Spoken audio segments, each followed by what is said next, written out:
کہ جناب رسول اللہ صلی اللہ علیہ وسلم رمضان المبارک میں قرآن کریم کے ساتھ اپنا تعلق مزید مضبوط فرما لیا کرتے تھے۔ روایت میں آتا ہے کہ رمضان کے مہینے میں آپ صلی اللہ علیہ وسلم حضرت جبریل کے ساتھ قرآن کریم کا دور فرمایا کرتے تھے۔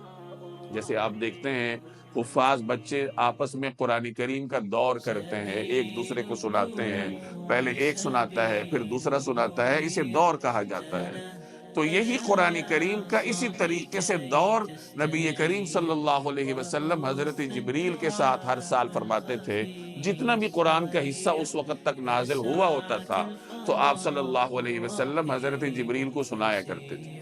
اور جب آپ صلی اللہ علیہ وسلم کی حیات مبارکہ کا آخری رمضان آیا تو نبی کریم صلی اللہ علیہ وسلم نے حضرت جبریل کے ساتھ قرآن کریم کا دور 2 مرتبہ فرمایا۔